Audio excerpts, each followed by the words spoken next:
Wake up. How's it going, everyone? I am your host, Castron Gaming, and today I'm showing you guys the best routes and choices for YouTube gaming. If you are wanting to get into the gaming scene, if you want to get into YouTube gaming and you need a budget, you have to go with a budget of, like, say 500 or a little bit above.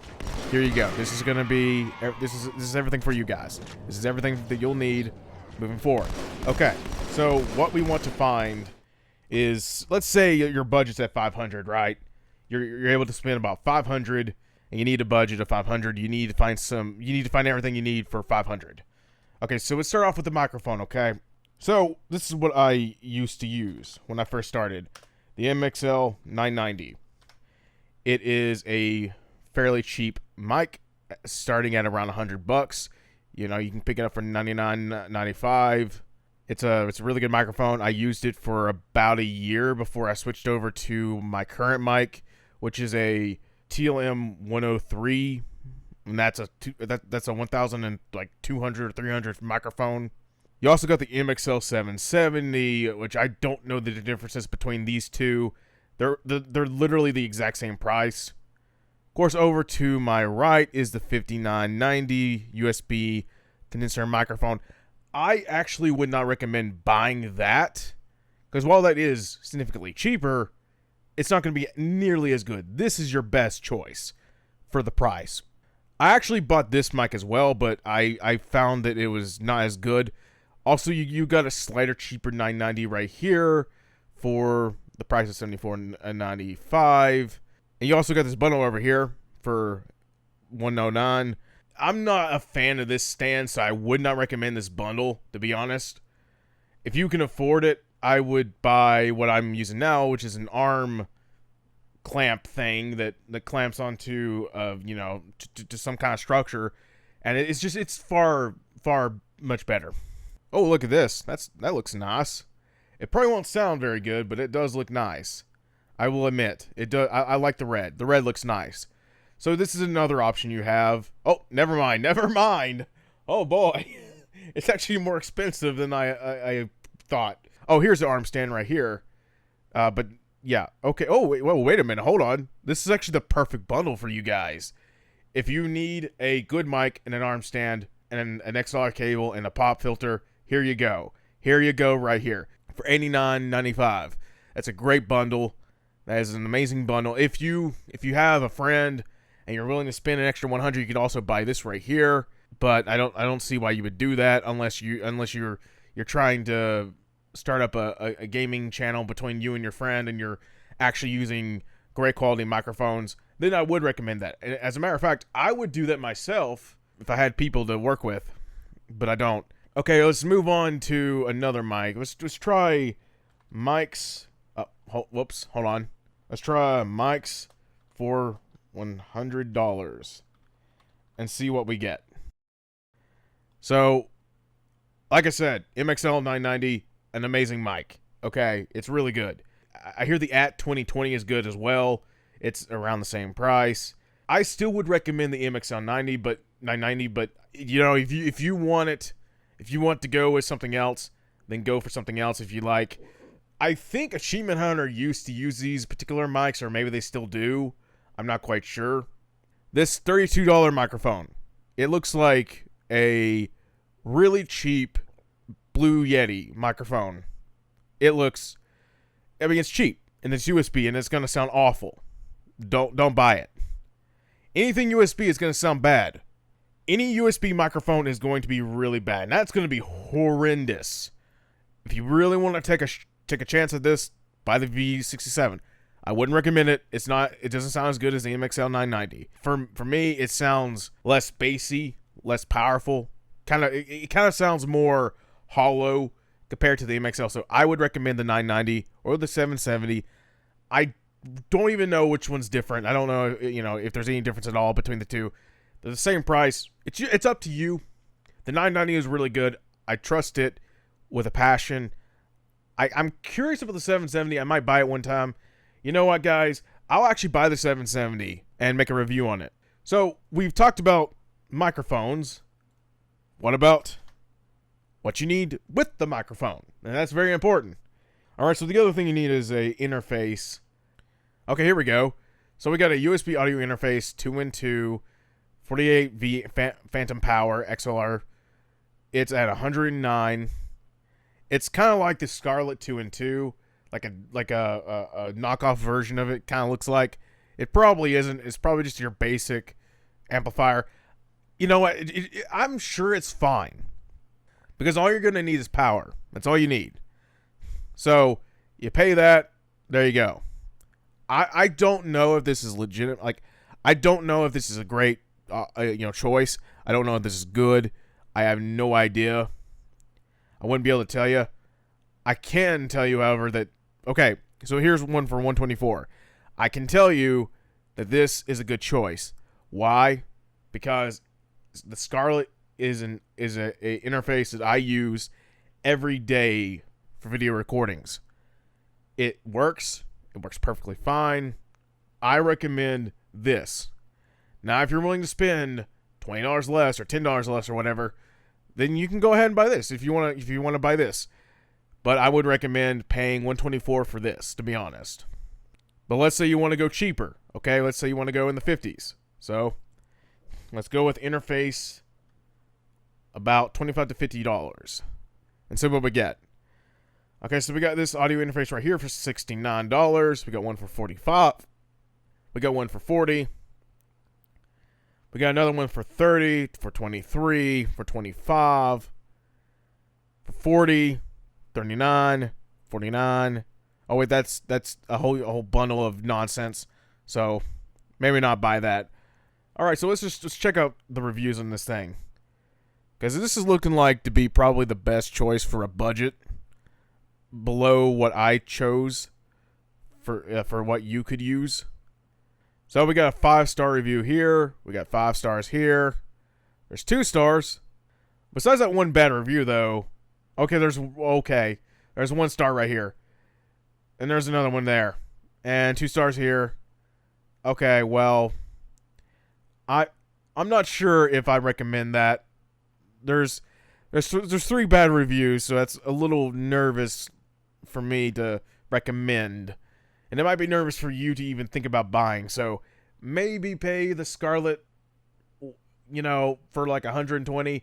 That might be your best bet, because that's a little iffy. You can at least trust that the Scarlett's going to be good, because it's going to do the job you need. It's going to power your mic and allow you to record. One more thing before we move on to capture cards is that you need a software that allows you to record your audio as you're talking, as you're doing your video, like I'm doing now. And this is what you're going to need. It's not expensive at all. It's really cheap. As a matter of fact, it's so cheap that it costs literally not even a penny. Not even a penny at all. It is Audacity. I don't know if you guys know this. You might not. If you don't know, then here you go. If you don't do capture recordings or anything like that, you might not know about it.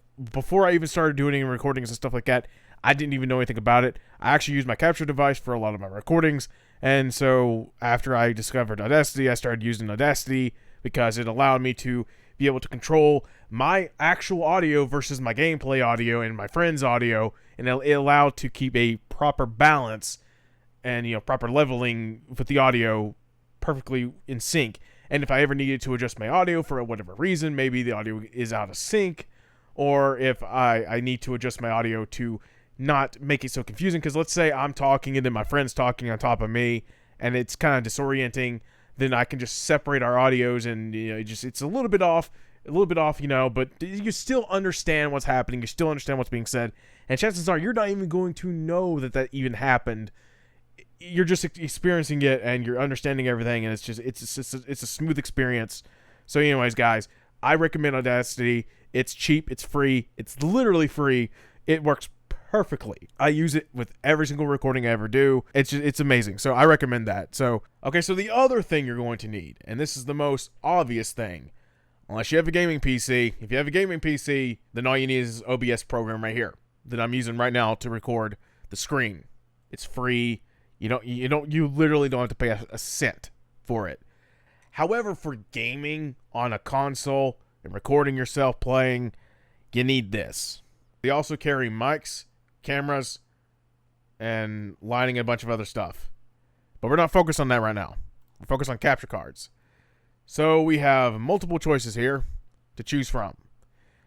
We got HD60X, which is, I believe, new because I've never seen that before. I'd imagine that's really expensive, so I would not recommend buying that. Instead, I would recommend buying the HD60S because that's probably going to be cheaper.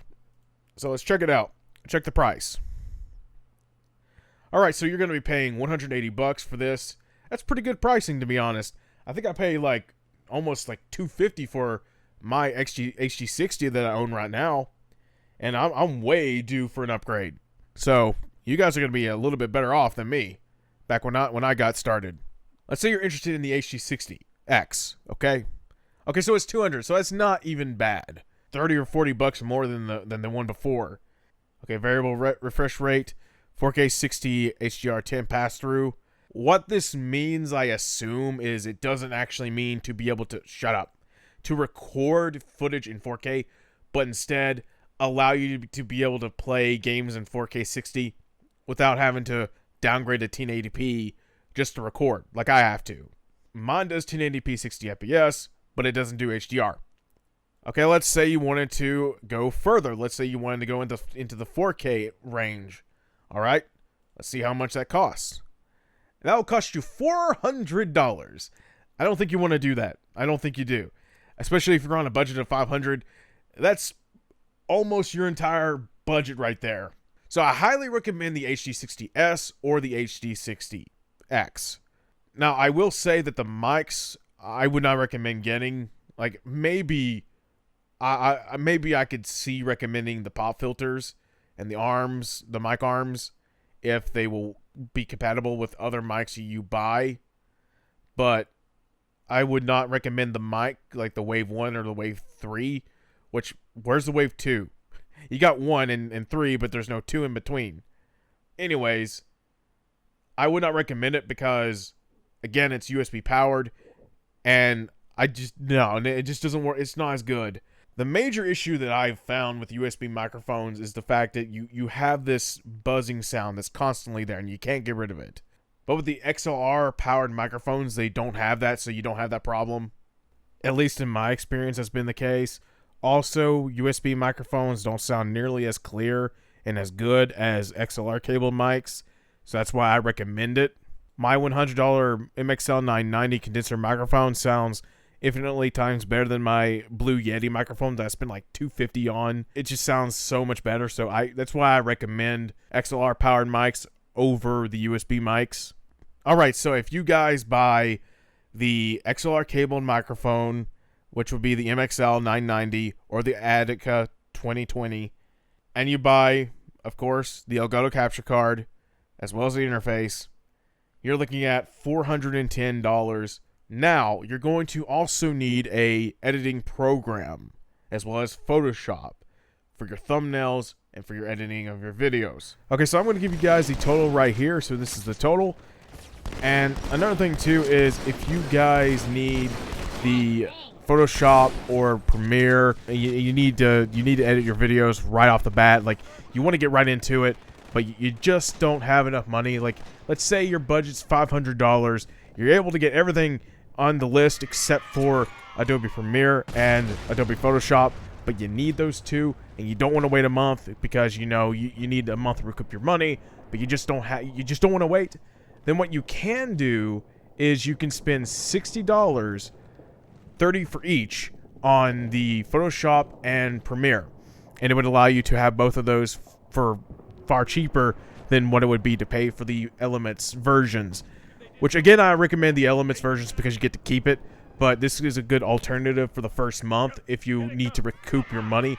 So then you could be like, okay, I'll pay $60 for this month, and so it's like, it's a little bit more than my typical budget that I would like to have, or maybe it's just below my budget, and so I have like $100 to spare, so I have enough money to be able to work with that for that month, and then I can just cancel that subscription, and then I can just pay the $200 for what I really want, and I can just keep using that for years on end. That's what I would do. Also, by the way, when you go into Adobe's website and you go to actually do those monthly subscriptions, be sure you click on the $30 monthly payment instead of the $20 monthly payment. I made the mistake of doing the $20 monthly payment because I was like, you know, that's amazing. It's cheaper, like 20 bucks, of course. But then I realized that I didn't like Adobe Premiere on like it was the actual complete version, and I was wanting to use the version that is complete. I had been using Premiere Elements 2014, 2016, 2018, 2019 for all this time, for years, and I was like, I want to experience the full version, only to find out that I prefer Elements so much better because it's far more simple. I can navigate it so much more easily. It's a really confusing, convoluted mess for me. Other people is probably a cakewalk for them, but for me, it's just I couldn't figure it out. It was just way too clunky for me. Trying to edit a video was so much more difficult. I could never, I actually tried to edit a video with it, but I just couldn't do it. So I ended up moving back to Premiere and canceling my subscription. But I did pay the 20 bucks, and I was like, ah, crap, because now I would have to pay 40 bucks, and that's why I'm telling you. That's why I'm telling you this story right now, real quick. If you pay 20 bucks for it, you're gonna be forking over 40 bucks just to cancel it. And so if you get Photoshop and Premiere, that's 80 bucks just to cancel it. So don't make the mistake I did. Just don't do it.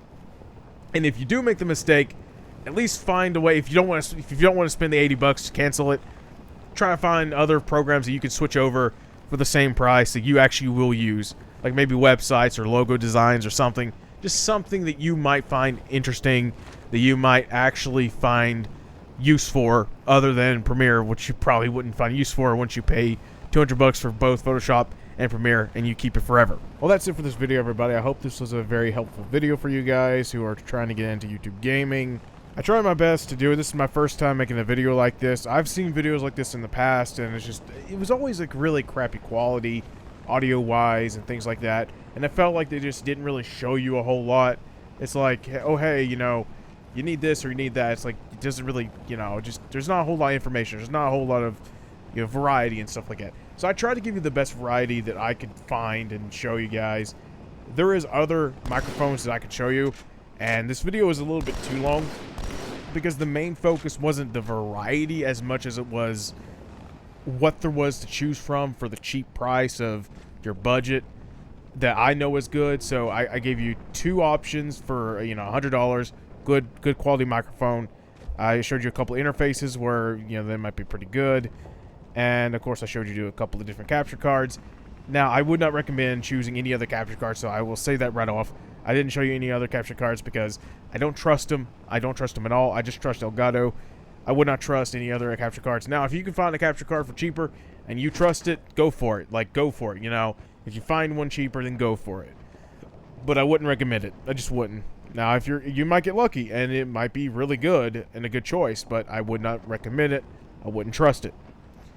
I'm going to make another video where I talk about the middle ground and a higher ground, which I explored a little bit of in the capture card section, but I want to focus on the mics for the middle ground and high ground. There's no point in talking about middle ground and high ground for editing because that's all you need. You don't need anything more expensive.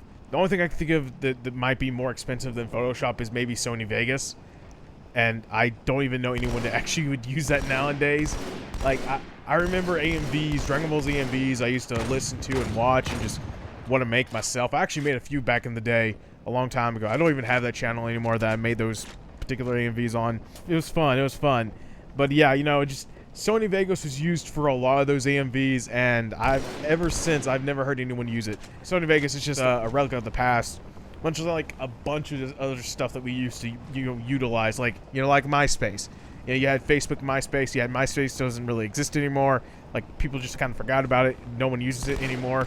That kind of thing. Yeah, it's basically what happens in Sony Vegas. Sony Vegas is like the T-Rex. They used to be mighty, and now is just it's extinct. It's gone. Now you have the newest, epic, more, you know, awesome dinosaur out and about and alive more than ever, and that's the Adobe Premiere. That was probably a really bad analogy, but hey, whatever. I don't care. Well, anyways, guys, I hope you had a great day, and if you didn't, then that's awesome. And as I always say, as long as I can remember, bring a little chaos to your lives, guys, because that's always fun. Peace out, everybody. See you next time.